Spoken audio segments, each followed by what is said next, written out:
Hello दोस्तों, PS class में आपका स्वागत है। आज अपन राजस्थान जीके और साइंस के इंपॉर्टेंट क्वेश्चंस लेके आए हैं। यह क्लास जो भी राजस्थान में एग्जाम्स हो रहे हैं उनमें जो कंपटीशन एग्जाम्स में जीके और साइंस पूछी जा रही है उसके लिए बहुत ज़्यादा इंपॉर्टेंट क्लास है। तो आप ज़्यादा से ज़्यादा दोस्तों में शेयर कीजिए, स्टडी ग्रुप में शेयर कीजिए और अच्छे से क्लास को देखिएगा। तो आज की क्लास शुरू करते हैं। बम नृत्य कहाँ का प्रसिद्ध है? अलवर भरतपुर, बीकानेर चूरू, जयपुर टोंक या उदयपुर सिरोही। इसका सही आंसर होगा अलवर व भरतपुर का। बम नृत्य कहाँ का प्रसिद्ध है? अलवर व भरतपुर का। अलवर व भरतपुर का जो क्षेत्र है वो कौन सा क्षेत्र कहलाता है? तो आपको ध्यान में होना चाहिए, मेवात क्षेत्र कहलाता है। कौन सा क्षेत्र कहलाता है? वह मेवात क्षेत्र कहलाता है। और यहाँ पे मेव जाति के लोग भी पाए जाते हैं। मेव जाति के लोग भी पाए जाते हैं।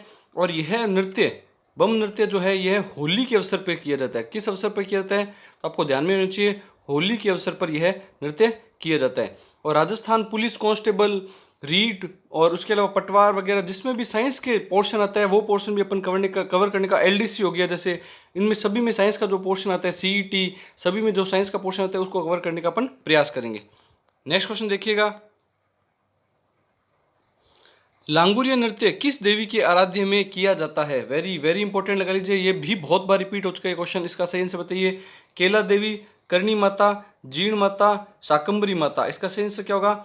केला देवी के आराध्य में किया जाने वाला नृत्य क्या कहलाता है? लांगुरिया नृत्य कहलाता है। कौन सा नृत्य कहलाता है? लांगुरिया नृत्य। और जो केला देवी का जो मेला भरता है उसे लक्खी मेला भी कहा जाता है। कौन सा मेला कहा जाता है उसे? लक्खी मेला भी कहा जाता है। वेरी वेरी इंपॉर्टेंट लगा लीजिएगा। और केला देवी यादव वंश की कुल देवी है। कौन से वंश की कुल देवी है? तो आपको ध्यान चाहिए, यादवों की कुल देवी कौन है? केला देवी। और इनका जो इनके मेले में जो नृत्य होता है वो कौन सा नृत्य होता है? तो आपको ध्यान चाहिए, लांगुरिया नृत्य होता है। नेक्स्ट क्वेश्चन देखिएगा। और केला देवी का मंदिर कहाँ है? तो आपको ध्यान चाहिए, करौली में। केला देवी का मंदिर कहाँ है? तो आपको ध्यान में होना चाहिए, करौली में। नेक्स्ट क्वेश्चन देखिएगा। भीलों का प्रसिद्ध लोकगीत जिसे स्त्री व पुरुष साथ मिलकर गाते हैं कौन सा है? सुवटिया, झोरवा, हमसीढो या कागा। इसका सही आंसर होगा हमसीढो। भीलों का प्रसिद्ध लोकगीत है जिसमें स्त्री व पुरुष साथ मिलकर इस गीत को गाते हैं, वो कौन सा गीत है? हमसीठो। कौन सा गीत है? हमसीडो। और भील जनजाति ज्यादातर कहाँ पर पाई जाती है? तो आपको ध्यान में होना चाहिए, भील जनजाति ज्यादातर मेवाड़ के क्षेत्र में। मेवाड़ क्षेत्र कौन सा होता है? जो उदयपुर के आसपास का जो इलाका है, उदयपुर हो गया, राजसमंद हो गया, उदयपुर, राजसमंद, इसके आसपास का जो इलाका है वह कौन सा क्षेत्र कहलाता है? तो आपको ध्यान में होना चाहिए, मेवात क्षेत्र कहलाता, मेवाड़ क्षेत्र कहलाता है, वहां पे पाई जाती है। नेक्स्ट क्वेश्चन देखिएगा। जयपुर के कथक घराने के प्रवर्तक कौन है? वेरी वेरी इंपॉर्टेंट लगा लीजिए, जयपुर के कथक घराने के प्रवर्तक कौन है? फत्तू जी, भानु जी, पुरुषोत्तम जी या जसराज जी। इसका सही आंसर होगा भानु जी महाराज। इसका क्या आंसर होगा? भानु जी महाराज जयपुर के कथक घराने के प्रवर्तक है। और यह जो कथक है यह पुराने घराना, मतलब नवीन घराना और पुराना घराना, दो घराने बन चुके हैं। जिसमें से पुराना जो घराना है उसमें तो प्रवर्तक है भानु जी महाराज, उसके प्रवर्तक तो कौन है? भानु जी महाराज। उस पुराने घराने के प्रवर्तक तो कौन हो गए? भानु जी महाराज हो गए, जिसे आदिम घराना भी कहा जाता है, जिसे आदिम घराना भी कहा जाता है। और अब जो नवीन घराना बना है, कथक का जो नवीन घराना बना है उसके प्रवर्तक है बिरजू महाराज। उसके प्रवर्तक कौन है?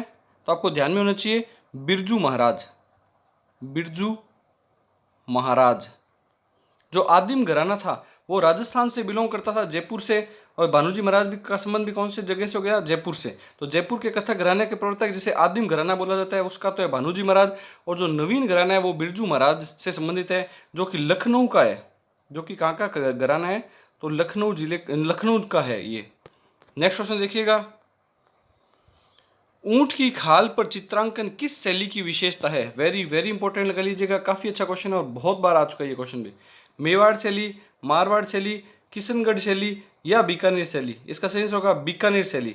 ऊंट की खाल पर चित्रांकन करना बीकानेर शैली की विशेषता है। और ये कौन सी कला है? तो आपको ध्यान में होना चाहिए, उस्ता कला। कौन सी कला कहलाती है ये? उस्ता कला।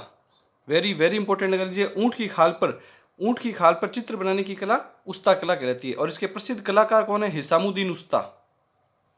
हिसामुद्दीन हिसामुद्दीन हिसामुद्दीन उस्ता। काफी अच्छा क्वेश्चन है और कई बार आ चुका है। ऊंट की खाल पर चित्रांकन बीकानेर शैली की विशेषता है। और ऊंट महोत्सव भी कहाँ मनाया जाता है? तो आपको ध्यान में होना चाहिए, ऊंट महोत्सव भी कहाँ मनाया जाता है? तो आपको ध्यान होना चाहिए, कई बार पूछा जा चुका है ऊंट महोत्सव कहाँ मनाया जाता है? तो आपको ध्यान होना चाहिए, बीकानेर में ही मनाया जाता है। जनवरी और फरवरी माह में, जनवरी और फरवरी माह में ऊंट महोत्सव भी मनाया जाता है बीकानेर में ही। नेक्स्ट देखिएगा, अब अपन साइंस के क्वेश्चन करेंगे। कोशिका का शक्ति गृह है माइटोकॉन्ड्रिया, लाइसोसोम, केंद्रक या राइबोसोम? इसका सही आंसर क्या होगा? माइटोकॉन्ड्रिया। कोशिका का शक्ति गृह, पावर हाउस, जिसे क्या बोला जाता है? Power house. कोशिका का पावर हाउस है, पावर हाउस, जिसे बिजली घर, कोशिका का बिजली घर, कोशिका का बिजली घर, ये सभी नाम आ सकते हैं, इसलिए बता रहा हूं। कोशिका का पावर हाउस, बिजली घर, कोशिका का शक्ति गृह किसे कहा जाता है? माइटोकॉन्ड्रिया को। मतलब कोशिकाओं को जो कार्य करने के लिए शक्ति चाहिए होती है, वह शक्ति किससे प्राप्त होती है? तो माइटोकॉन्ड्रिया से। अपना शरीर कोशिकाओं से मिलकर बनाए और इन कोशिकाओं को कार्य करने के लिए निरंतर ऊर्जा की आवश्यकता होती है। उस ऊर्जा की आपूर्ति कौन करवाता है? तो आपको ध्यान में चाहिए माइटोकॉन्ड्रिया। और किस रूप में करवाता है? तो आपको ध्यान में चाहिए एटीपी के रूप में। ऊर्जा को किस रूप में संरक्षित करता है? ये एटीपी के रूप में। एटीपी की फुल फॉर्म भी पूछी जाती है कई बार एग्जाम्स में, तो आप याद रखना, adenosine triphosphate. Adenosine triphosphate ATP की फुल फॉर्म है। और कोशिका का शक्ति गृह माइटोकॉन्ड्रिया को कहा जाता है। नेक्स्ट क्वेश्चन देखिएगा, सबसे बड़ी कोशिका है, वेरी वेरी इंपॉर्टेंट लगा लीजिए, कई बार आ चुका ये। शतुर्मुर्ग का अंडा, मुर्गी का अंडा, वेल का अंडा या पाइथन का अंडा? इसका सही आंसर क्या होगा? शुतुरमुर्ग का अंडा सबसे बड़ी कोशिका है। नेक्स्ट क्वेश्चन देखिएगा, कोशिका सिद्धांत का प्रतिपादन किसने किया? जेंटसन एंड जेंसन, स्लाइडेन व स्वान, रॉबर्ट हुक या ल्यूवेनहॉक? इसका सही आंसर क्या होगा? स्लाइडेन व स्वान ने कोशिका सिद्धांत का प्रतिपादन किया। कोशिका सिद्धांत क्या था? कोशिका सिद्धांत के अनुसार जो नई कोशिकाएं बन रही है, जो ये इस प्रकार से नई कोशिकाएं बन रही, इन कोशिकाओं का निर्माण पुरानी वाली कोशिकाओं से ही होता है। इन कोशिकाओं का निर्माण पुरानी कोशिकाओं से ही होता है। ये एक तो उन्होंने ये कहा था कि पुरानी कोशिकाओं से नई कोशिकाओं का निर्माण होता है। ये कोशिकाएं जब अपने आकार में, जितना आकार उनको ग्रहण करना था, उस आकार को ग्रहण करने के पश्चात अलग अलग छोटी छोटी कोशिकाओं में, दो कोशिकाओं में टूट जाती है। इस प्रकार से नई कोशिकाओं का निर्माण होता है। अर्थात पुरानी कोशिकाओं से ही नई कोशिकाओं का निर्माण होता है, यह कोशिका सिद्धांत में कहा गया था। और भी काफी अन्य बातें की गई थी, वह कभी अपन और देखेंगे। नेक्स्ट क्वेश्चन देखिएगा, कोशिकाएं जिनमें विभाजन नहीं होता है वह है, अभी अभी आपने पढ़ा था कि जो कोशिकाएं हैं वो विभाजित होकर के दो कोशिकाओं में बदल जाती है, मतलब कोशिकाओं का निर्माण पुरानी वाली कोशिकाओं से होता है। लेकिन शरीर में ऐसी भी कोशिकाएं मौजूद होती है जिनका विभाजन नहीं होता है, वो जीवन भर एक जैसी ही बनी रहती है। वो कोशिकाएं कौन सी होती है? तंत्रिका कोशिका, जनन कोशिका, कायिक कोशिका या त्वचा कोशिका? इसका सही आंसर होगा तंत्रिका कोशिका। तंत्रिका कोशिकाओं का निर्माण एक बार जब शरीर में हो जाता है, उसके पश्चात में उनमें विभाजन की क्षमता नहीं पाई जाती है, तो इसका सही आंसर होगा तंत्रिका कोशिका, जिसको नर्वस सिस्टम भी बोलते हैं। नर्वस सिस्टम या नर्वस सेल, कोशिका का मतलब हो गया सेल, तो नर्वस सेल, न्यूरॉन जिसको बोला जा सकता है, वह तंत्रिका कोशिकाएं होती है। नेक्स्ट क्वेश्चन देखिएगा, वयस्क लाल रक्त कणिकाओं में नहीं पाया जाता है, वेरी वेरी इंपॉर्टेंट लगा लीजिएगा। तो लाल रक्त कणिका किसे कहा जाता है? RBC, red blood cell. RBC मतलब रेड ब्लड सेल। इनमें क्या नहीं पाया जाता है? माइटोकॉन्ड्रिया, केंद्रक, कोशिका भित्ति या उपरोक्त सभी? इसका सही आंसर होगा केंद्रक। वयस्क होने के पश्चात कोशिकाएं, लाल रक्त कोशिकाएं वयस्क होने के पश्चात उनमें केंद्रक नहीं पाया जाता है, वेरी वेरी इंपॉर्टेंट लगा लीजिएगा। तो बिना केंद्रक, अकेंद्र की अवस्था में पाई जाती है। अब अपन आरबीसी से संबंधित फैक्ट देखते हैं। आरबीसी की आकृति कैसी होती है? तो आपको ध्यान होना चाहिए द्विअवतलीय। कैसी आकृति होती है इसकी? द्विअवतलीय इनकी आकृति होती है। और इसके अलावा आरबीसी सिर्फ दो ही प्रकार के जीव जंतु, दो प्रकार के स्तनधारी जीव है, लामा, लामा, लामा और ऊंट।